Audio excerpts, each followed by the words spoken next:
Ladies and gentlemen, it finally happened. The Supreme Court just dropped the ruling that Democrats feared more than anything else, and Washington is in total panic mode because after decades of hiding behind the words civil rights, after carving America into political puzzle pieces based on skin color and party loyalty, the court just called their bluff. In fact, that's right, guys.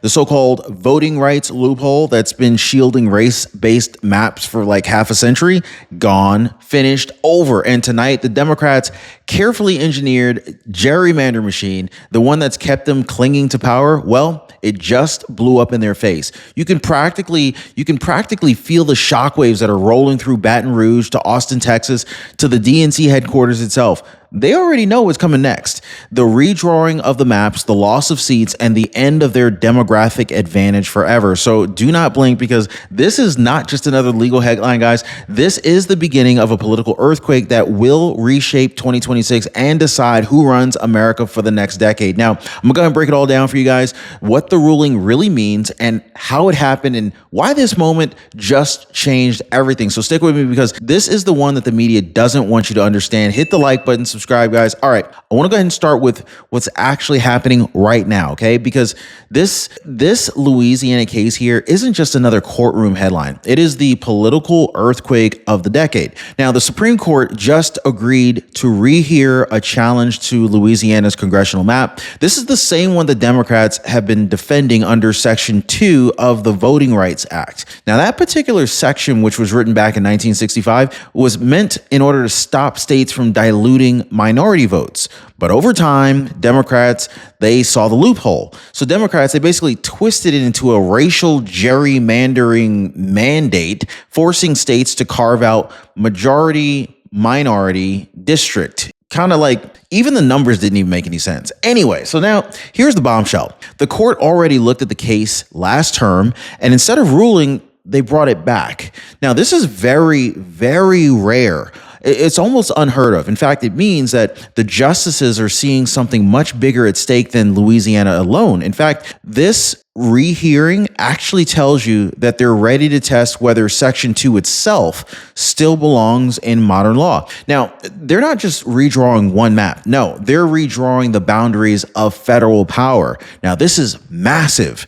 And this isn't just happening in a vacuum. In fact, you guys remember Shelby County versus Holder 2013? Well, the ruling ultimately gutted pre-clearance under Section 5. And that was just the warm-up. This is the main event. In fact, if Shelby clipped the wings of Washington's election control, well, this one could tear down the entire cage. The timing couldn't be any more explosive, and Trump back in the White House, a very solid conservative majority on the bench, and while the Democrats watching their decades-long advantage are slipping through their fingers, and there's nothing that they can do about it. So what does this mean when we say that the court is ending the racial gerrymander scheme? Well, it means that the law will finally treat every voter the same. No more drawing lines to guarantee outcomes. So for years, Democrats have used race like a paintbrush, stretching these districts across counties, across rivers, and even highways just to kind of lock in some safe seats. Now, these weren't communities. They were engineered demographics. Ending that scheme restores the Constitution's promise of one person, one vote. No special carve-outs, no forced racial math. If the ruling stands, state legislatures, especially in Texas, Georgia, and Louisiana, will have freedom to map by population, not by pigmentation. So that single shift could dismantle the Democrats' map machine and return elections to what they were really meant to be: competitive, representative, and colorblind. Now, the biggest mistake that retirees are making today with Medicare, it's waiting. Now, meanwhile, while they're waiting, the plans are changing. They're waiting until their bills pile up, and then it almost creates this tsunami of problems for them. Let me just cut to the chase. Waiting until it's too late is highly dangerous. And so this is why I partner with Chapter, because they help you to review your Medicare plan now before the problems show up. And one of our viewers, she said, I waited too long, but Chapter still helped me fix my Medicare coverage. So let me ask you, are you just going to keep waiting? Or are you going to do what most people already are and taking action today? Now, most people, they're already dialing that phone number right there at the bottom of your screen, or they're visiting askchapter.org/Ron. Again, that phone number is 909-563-8279. And of course, this is a total free service for the Ron Yates community. Now, let's talk about the real heart of this case, Section 2 of the Voting Rights Act. Now, this is the loophole that Democrats have used for like half a century in order to keep their claws sunk into Congress. It says that states cannot dilute minority votes, but Democrats and activist judges, they kind of warped that into meaning states must create minority-only districts, whether they make sense or not. So this is kind of how you get those twisted, snake-shaped districts that are crawling through states like Louisiana, Illinois, and North Carolina. They weren't drawn for fairness. They were drawn for control. Conservatives are arguing that Section 2 now violates the very Constitution that it was supposed to defend because it divides citizens by races and it gives certain groups guaranteed representation. That's not equality, folks. This is a quota system, and the Supreme Court already knows it. So by re-examining Section 2, they're not attacking civil rights. They're actually upholding them because civil rights actually means equal protection for everyone, not endless special treatment for political gain. So if that loophole collapses, well, I can go ahead and tell you right now, the Democrats' map machine goes right along with it. And so here's where the panic starts to set in because experts are estimating that this could wipe out as many as like 30 Democrat seats in the House. 30 seats, guys. Now think about that. Just for a second, okay? 30 seats gone. That's not a midterm swing.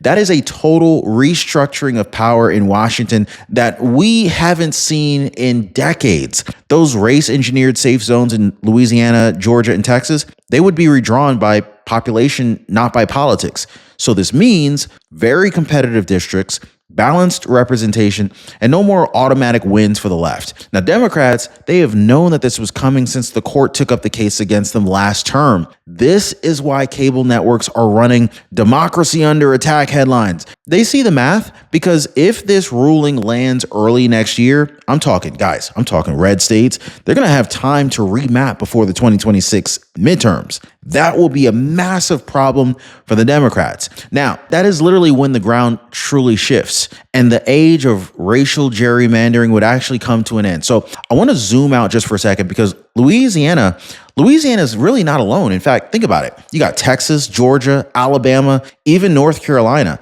They are all watching this case like hawks. Why? Because if Section 2 gets clipped, then they would likely be the next in line to redraw their maps, free from the racial constraints that have tied their hands for decades. Now, Texas especially stands on the brink of a political reset. Its booming population, its shifting suburbs, those maps over there, they have been a battlefield for years. Now, Democrats poured millions of dollars into lawsuits just to kind of squeeze out a handful of blue states, just to squeeze out a few handful of blue seats. But when the ruling drops, it's over.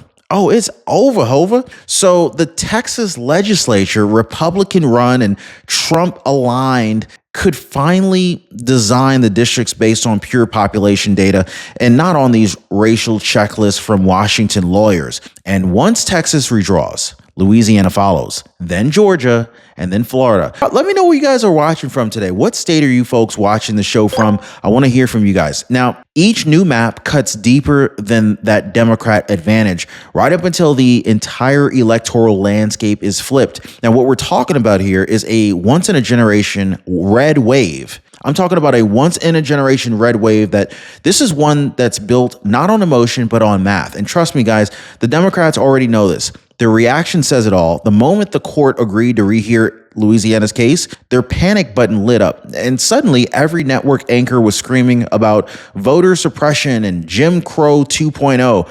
Their strategy, it's very simple. Label everything racist. If they can't win the argument, then they're just going to smear the intention. Now, behind closed doors, panic has turned into fury. Leaked memos from party strategists warn of a catastrophic seat collapse if red states redraw maps by next summer. And this is a very real possibility. Let me tell you here, okay? They already know that they cannot stop it, but they will weaponize the fear, rallying donors, flooding social media, framing Trump's America First judiciary as a threat to democracy. It is the same tired playbook that they have used after the affirmative action ruling.